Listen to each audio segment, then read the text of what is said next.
खिलौनों या टॉयज़ की अगर हम बात करें तो हर बच्चे की लाइफ के अंदर बहुत ही इम्पॉर्टेंट रोल रहता है खिलौनों का। खेलने के अलावा अगर हम देखें तो टॉयज़ जो हैं लाइफ स्किल्स को इम्पार्ट करते हैं बच्चों के अंदर।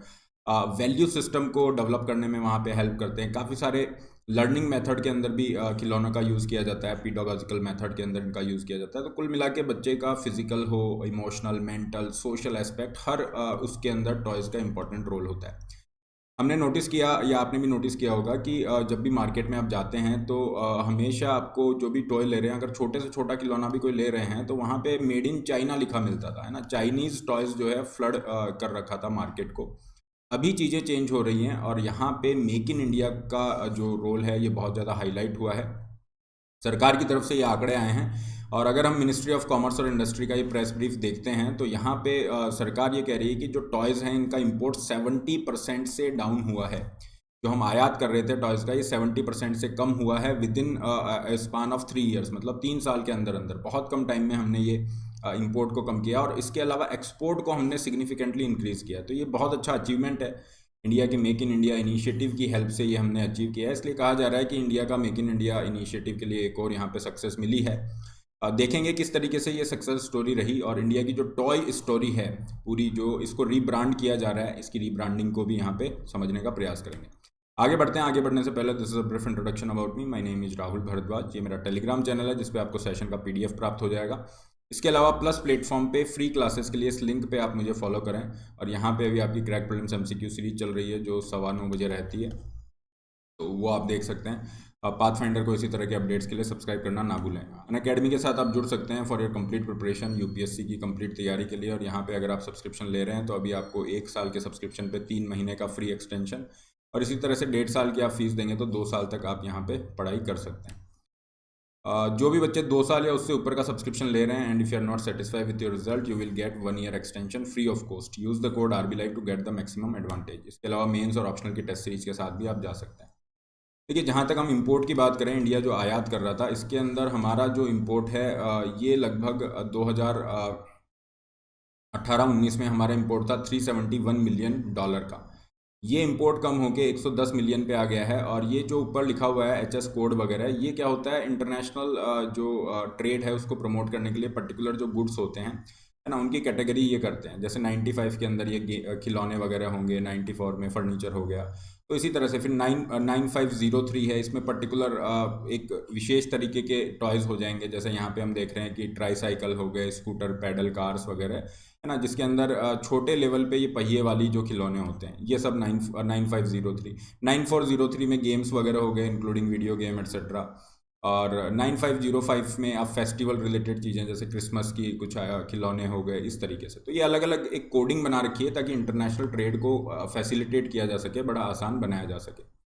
तो ये जो कैटेगरी है यहाँ पे गवर्नमेंट कह रही है कि ये जो मेजर कैटेगरीज हैं यहाँ पे हमारा जो इंपोर्ट था, आयात था, ये घट के लगभग 110 मिलियन पे आ गया है। मतलब 70% का डिक्रीज देखने को मिला है with in span of 3 years, केवल 3 साल के अंदर।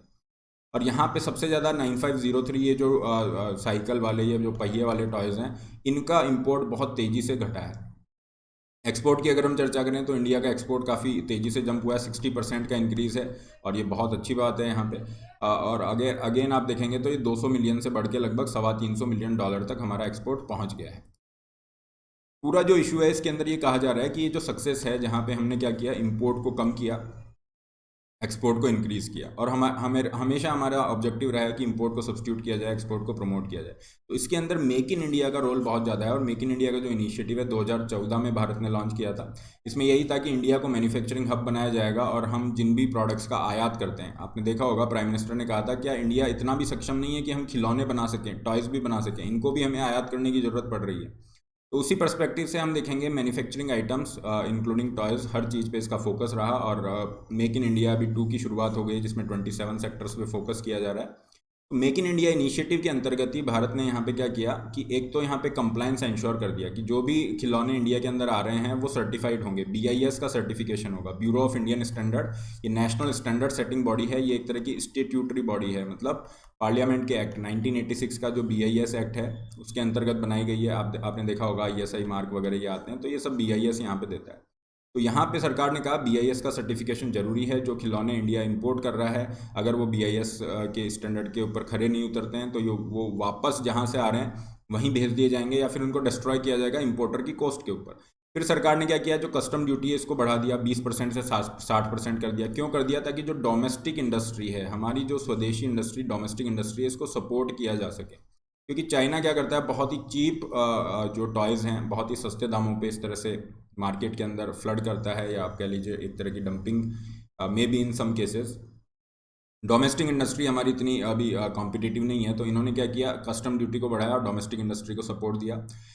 और इसी तरह से आप देखोगे ये जो शुरू के अंदर जो BIS वाले मानक थे टॉयज़ के लिए, ये सभी के लिए थे, डोमेस्टिक के लिए भी थे और इंटरनेशनल प्लेयर के लिए भी थे। लेकिन इसके अंदर एक चेंज किया गया, ये जो क्वालिटी कंट्रोल ऑर्डर है 2018 वाला, इसमें अमेंडमेंट किया गया 2020 में, और इन्होंने क्या किया, एग्जम्पशन दिया, छूट दी कि इंडिया के अंदर ऐसे आर्टिशंस जो कि रजिस्टर्ड हैं, या तो कोई GI सर्टिफाइड प्रोडक्ट वो बना रहे हैं, ठीक है, या फिर वो डेवलपमेंट कमिश्नर के अंडर में रजिस्टर्ड हैं, तो इंडिया के अंदर जो लोकल आर्टिसंस हैं लोकल लेवल पे, उनको इससे छूट दी गई। और इससे क्या हुआ कि इनको प्रोडक्ट बनाना बड़ा आसान हो गया है ना, एक तरह की रियायत यहाँ पे, फ्लेक्सिबिलिटी दी गई। उसके अलावा भारत सरकार ने यहाँ पे एक और चीज़ इंश्योर की कि लाइसेंस देना स्टार्ट किया। काफ़ी सारी ऐसी मैन्युफैक्चरिंग यूनिट जो छोटे लेवल पे स्टार्ट हो रही है, MSME के अंदर मान लीजिए, जिनके पास अपनी खुद की टेस्टिंग लेबोरेटरी नहीं है, तो अगर उनके पास इन हाउस फैसिलिटी नहीं है और वह कहीं और से टेस्ट करा रहे, तो BIS ने उनको 1 साल की छूट दी कि ठीक है, आपको हम लाइसेंस ग्रांट करते हैं, आप जो भी मानक है उस पर खरा उतरिए। तो इस तरह से इन्होंने क्या किया, ईज़ ऑफ डूइंग बिजनेस के रिगार्डिंग जो हमारी जो इंडस्ट्री है, टॉय इंडस्ट्री, उसको सपोर्ट किया, सरकार ने भी किया, BIS की तरफ से भी यहाँ पे आए, और धीरे धीरे यहाँ पे जो टॉयज़ हैं इनकी मैन्युफैक्चरिंग होना स्टार्ट हुई। रिजल्ट हमारे सामने हैं। इसके अलावा भारत सरकार और क्या कर रही है, भारत सरकार ने देखिए यहाँ पे MSME की तरफ से एक स्कीम चलाई गई, स्फूर्ति। ये है scheme of fund of regeneration of traditional industries. Traditional industries को सपोर्ट कर रहे हैं, तो यहाँ पे ये जो टॉय क्लस्टर वगैरह हैं उनको भी सपोर्ट कर रहे हैं। सरकार कह रही है कि टॉयज़ की मैन्युफैक्चरिंग में हम क्लस्टर बेस्ड अप्रोच पे जाना चाह रहे हैं। क्लस्टर बेस्ड अप्रोच में क्या होगा, यहाँ पे जो भी आर्टिसंस हैं उनका ग्रुप बना लिया आपने, और उनको जो भी फैसिलिटीज़ चाहिए एक पर्टिकुलर एरिया में सारी फैसिलिटीज़ दी गई, जिससे क्या होगा, उनकी कॉस्ट कम आएगी और उनको जो भी सुविधाएं चाहिए वो सब एक जगह पे मिल रही हैं। ये हो गया। टॉय फेयर आयोजित किए गए हैं ना, इसके अलावा आप देखेंगे टॉय काथॉन, फाइन, वो आयोजित किया गया ताकि नई नई टेक्नोलॉजी को यहाँ पे लाया जा सके, नए डिजाइन्स लाए जा सकें और इंडिया की टॉय इंडस्ट्री को डेवलप किया जा सके। यहाँ पे इंडिया की टॉय इंडस्ट्री को रिब्रांड करने की जो बात आ रही है, तो प्राइम मिनिस्टर ने काफ़ी मतलब पिछले 2-3 साल से बहुत ज़्यादा हाईलाइट इसको किया हुआ है। वो ये कह रहे हैं कि हमें इस तरह के टॉयज़ डेवलप करने होंगे जो इंडिया की कल्चर, इंडिया के इथोस से अलाइन करते हों। इस तरह के टॉयज़ जो कि बच्चों के अंदर इंडिया का वैल्यू सिस्टम इंस्टिल कर सके, क्योंकि टॉयज़ का बहुत इंपॉर्टेंट रोल है। फाइन, और इसी चीज़ को ये हाईलाइट करते हुए कह रहे हैं जितने भी आंगनवाड़ी है, स्कूल हैं, वहाँ पे बच्चों के ऑलराउंड डेवलपमेंट के लिए इस तरह के टॉयज़ का डिस्ट्रीब्यूशन किया जाए, इनको प्रमोट किया जाए। और एक बहुत ही इनोवेटिव यहाँ पे सजेशन इन्होंने दिया कि टूरिज्म के माध्यम से भी हम क्या कर सकते हैं। कुछ ऐसे सेंटर होते हैं, टूरिस्ट सेंटर, जहाँ पे क्या होता है, पर्टिकुलर हैंडीक्राफ्ट है ना, स्पेशली जो टॉयज़ हैं वो काफ़ी पॉपुलर है। तो आप क्या कर सकते हो, इंडिया की कल्चर को दूसरे देशों में फैला सकते हो। तो ये एक सॉफ्ट पावर का यूज़ हो गया कि कैसे हम इंडिया की कल्चर को फैला सकते हैं with the help of this toys. एक भारत श्रेष्ठ भारत, जिसके अंदर ये होगा कि इंडिया के अंदर किसी भी कोने में बैठा हुआ जो बच्चा है, मान लीजिए पंजाब में कोई बच्चा है, तो उसको तमिलनाडु की कल्चर के बारे में पता चलेगा। अगर तमिलनाडु से रिलेटेड जो टॉयज़ हों, जैसे आप देखेंगे थंजावुर डॉल है ना, तो उससे बच्चे क्या करेंगे, जानेंगे इंडिया के एक दूसरे पार्ट के कल्चर के बारे में जानेंगे, और कुल मिला के जो यूनिटी इन डाइवर्सिटी वाली हमारी जो पूरा सेंटीमेंट है वो यहाँ पे और ज़्यादा स्ट्रेंथन होगा। एक भारत श्रेष्ठ भारत को बल मिलेगा।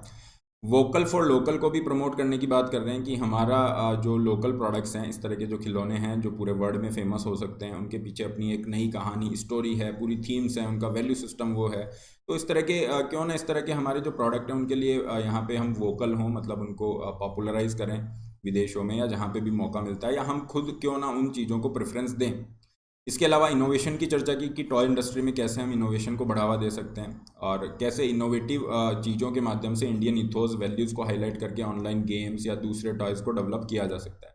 तो ये पूरी तरह से इंडिया की जो टॉय स्टोरी है उसको रीब्रांड करने का प्रयास किया जा रहा है। काफ़ी हद तक हम सक्सेसफुल भी यहाँ पे रहे हैं, क्योंकि हमने देखा कि जो इम्पोर्ट सब्सटीट्यूशन का हमारा ऑब्जेक्टिव है वो हमने अचीव किया, 70% से कम हो गया है, और बहुत कम एरियाज़ में इम्पोर्ट अभी हम कर रहे हैं।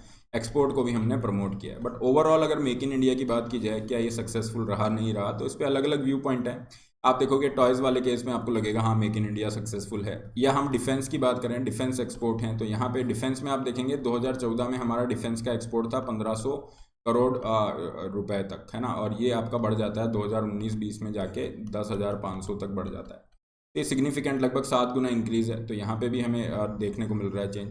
बट ओवरऑल क्रिटिक्स ये कहते हैं कि मेक इन इंडिया का जो ऑब्जेक्टिव था अभी भी वो अचीव नहीं हुए हैं, इसलिए मेक इन इंडिया को हम सक्सेसफुल नहीं मान सकते। तो दोनों चीज़ें हैं, इसके प्रॉज कौन से हैं, लेकिन मेक इन इंडिया यहाँ पे काफ़ी तेज़ी से मतलब आगे बढ़ रहा है, काफ़ी सारी नई स्टोरीज, सक्सेस स्टोरीज हमें सुनने को मिल रही है, और हम यही चाहेंगे कि मेक इन इंडिया का जो सेकंड 2.0 वर्जन है जिसमें 27 सेक्टर पे फोकस कर रहे हैं, तो इंडिया को ये मैन्युफैक्चरिंग हब बनाने में हेल्प करेगा। और पीआई जो प्रोडक्शन लिंक्ड इंसेंटिव स्कीम, इस तरह की स्कीम्स भी यहाँ पे सरकार की तरफ से इस ओवरऑल ऑब्जेक्टिव को अचीव करने में हेल्प करेंगे।